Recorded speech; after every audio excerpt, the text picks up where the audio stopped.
this issue. We don't have any comment on the underlying allegations, but of course, while we're not going to get in the middle of this situation. America ने refuse कर दिया है पाकिस्तान के मामले पर बोलने से।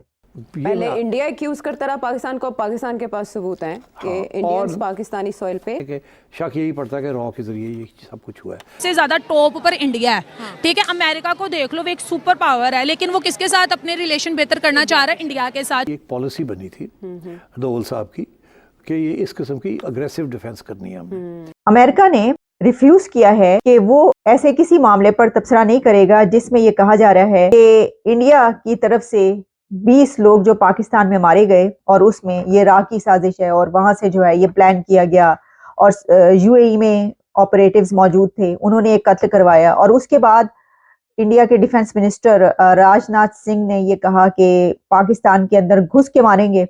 Matthew Miller साहब से ये सवाल किया गया कि जनाब ये जो है पाकिस्तान और इंडिया के बीच चल रहा है और जो 20 लोगों के मारे जाने की इतलात हैं कि जनाब उसके अंदर जो है वो इंडिया की तरफ से ये काम जो है करवाया गया है, ये जिहादी थे, यानी जो भी कश्मीर से मुतालिका जिहाद से मुंसलिक उन 20 लोगों को मरवाया गया है, मुल्क के अंदर पाकिस्तान के अंदर घुस के मारेंगे। इसके ऊपर आप क्या कहना चाहेंगे? तो मैथ्यू मिलर ने रिफ्यूज कर दिया।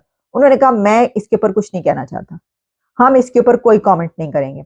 तो यानी ये कि ये सऊदी अरेबिया के रिफ्यूजल के बाद ये अब अमेरिका की तरफ से भी जो है रिफ्यूजल आ गया है। अमेरिका ने भी रिफ्यूज कर दिया कि हम इस इशू पर कोई बात नहीं करना चाहते। अब देखिए बात क्या है, बात यह है कि वही जो मैंने आपसे कहा, पहले कहा है, कई बार कहा है, सऊदी अरेबिया का विजिट पे जो अब गए हैं प्राइम मिनिस्टर, मैंने आपको कहा था वहां पर इंडिया के खिलाफ कोई बात नहीं होगी और पाकिस्तान ऐसा कोई भी मुद्दा उठाएगा तो कोई फायदा नहीं होगा उसका। तो वो कश्मीर के इशू पर उन्होंने क्या कहा? उन्होंने कहा बायलैटरल इशू है आपका, मिलकर बात करें। यानी उन्होंने इंडियन स्टैंड को सपोर्ट किया। इंडियन स्टैंड भी ये कहता है बायलैटरल है, कोई थर्ड मीडिएशन नहीं, उन्होंने भी यही कहा। तो पहले सऊदी अरेबिया की तरफ से इनकार आ गया और अब अमेरिका की तरफ से इनकार आ गया। उन्होंने कहा हम इस पर कोई बात नहीं करेंगे। यानी अगर डिफेंस मिनिस्टर इंडिया का ये कह रहा है कि तुम्हारे अंदर घुस के मारेंगे, तो पाकिस्तान जो है वो उनसे ये कहे कि आइए टेबल टॉक करना चाहते हैं। ये भी वही बात है कि आप बैठ के बात करें। अच्छा, अब इसके ऊपर ये आप कहेंगे कि जनाब देखिए ना, अगर देखा जाए कि अमेरिका का ये रवैया क्यों है, इंडिया एक बिग पावर बन चुका है और उसके अंदर उनकी इंडिया के साथ बहुत जबरदस्त ज्यादा ट्रेड है।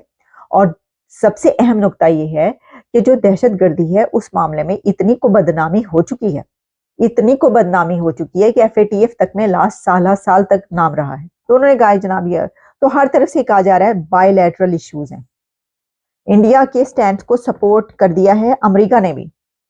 अमेरिका ने भी इसमें जो है पाकिस्तान को एक तरीके से डिच ही करवाया कि भाई हम इसके ऊपर कोई वरना सवाल का जवाब दे देते, कह देते हाँ देखते हैं, इन्वेस्टिगेशन होगी, हम कहते हैं इन्वेस्टिगेशन करें, हम इस मामले को देख रहे हैं, हम आगे चल के इसके ऊपर बात करेंगे, हम देख रहे हैं मामला, यही कह देते। लेकिन उन्होंने कहा कि सॉरी हम इसके ऊपर कोई कॉमेंट नहीं करना चाहते।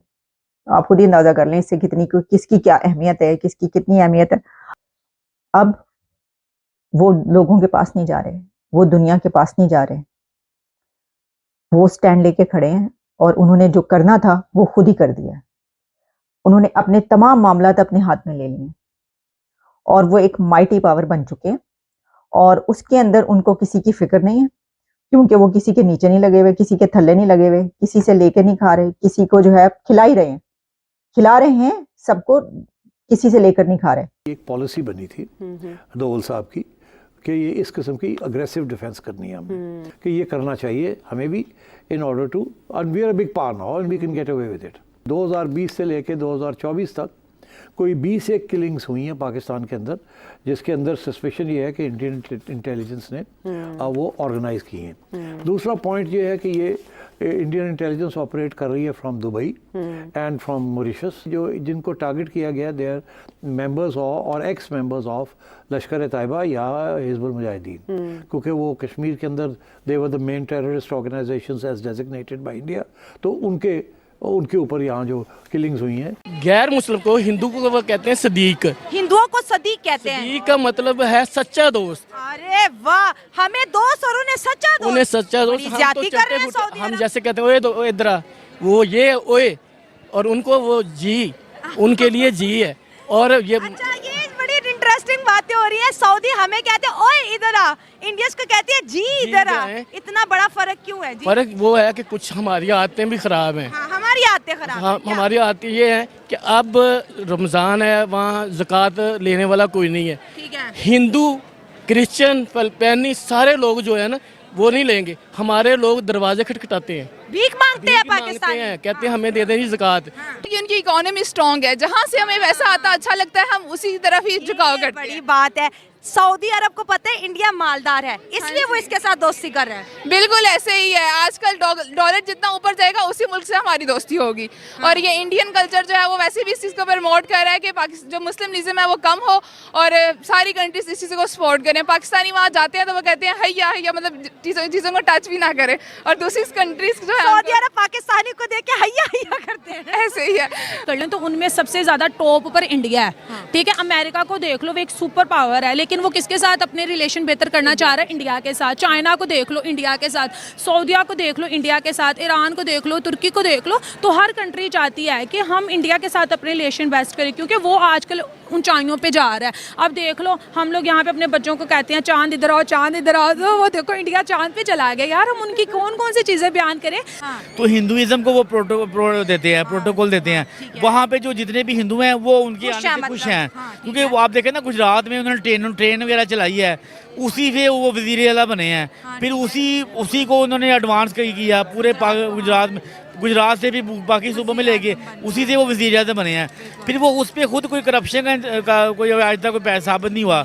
तो वो सिंपल सा बंदा है, बज़ाहिर ये दिखाया बंदे कि वो है कि अपने हिंदुइज्म को वो प्रोटेक्ट करता है, उसी को वो आगे लेके जाता है। वो हिंदू मज़हब को भी प्रमोट कर रहे हैं और वहाँ मंदिर वगैरह ये वो हर चीज़ बन रही है, लेकिन उनको शायद अगले वक्त में अपनी इकॉनमी इतनी सरवाइव नज़र नहीं आ रही। सऊदी को अपना सर्वाइवल नजर नहीं आ रहा। हाँ, हर वक्त हर मज़हब के साथ कॉम्प्रोमाइज़ कर रहे हैं।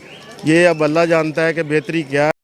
पाकिस्तान भारत पर पिछले लंबे समय से आरोप लगा रहा है कि पाकिस्तान के अंदर भारत अपनी इंटेलिजेंस एजेंसी रॉ के जरिए किलिंग करवा रहा है और पाकिस्तान इन सब में कहीं ना कहीं सेल्फ गोल भी कर रहा है आरोपों के बीच, क्योंकि पाकिस्तान उन लोगों की पैरवी कर रहा है जो ग्लोबल टेररिस्ट के रूप में जाने जाते हैं और कश्मीर जिहाद में शामिल रहे हैं। और इसलिए पाकिस्तान का जो क्लेम है वो बहुत ही लेजिटिमेट मालूम नहीं पड़ता। साथ ही साथ पाकिस्तान के पास कोई एविडेंस भी नहीं है। इस बात का पाकिस्तान सिर्फ कोट कर रहा है विदेशी अखबारों और दूसरी सरकारों को। हालांकि भारतीय सरकार ने पाकिस्तान के इस स्टेटमेंट को खारिज कर दिया है और हमारे external affair minister S Jaishankar ने बोल दिया है कि भारतीय सरकार की ये पॉलिसी नहीं है। और जब अमेरिकी स्टेट डिपार्टमेंट के स्पोक्स पर्सन से ये बात पूछी गई और उनसे इस पर कमेंट मांगा गया तो उन्होंने साफ इनकार कर दिया। उन्होंने कहा कि हम इस पर कोई भी टिप्पणी नहीं करना चाहेंगे, हम इस मामले के बीच में नहीं आना चाहेंगे। जिसके बाद पाकिस्तान का दिल टूट गया, क्योंकि उन्हें पूरी उम्मीद थी कि अमेरिका की तरफ से कोई स्टेटमेंट आएगा, जिसके बाद पाकिस्तान अपने मीडिया में बढ़ के मारेगा कि पाकिस्तान ने अमेरिका को मजबूर कर दिया भारत के खिलाफ बयान देने पर। लेकिन अब पाकिस्तान को समझ में आ चुका है कि भारत से पंगा लेना कितना महंगा पड़ सकता है, क्योंकि सुपर पावर अमेरिका भी भारत के खिलाफ बोलने के लिए इतनी आसानी से तैयार नहीं हो रहा।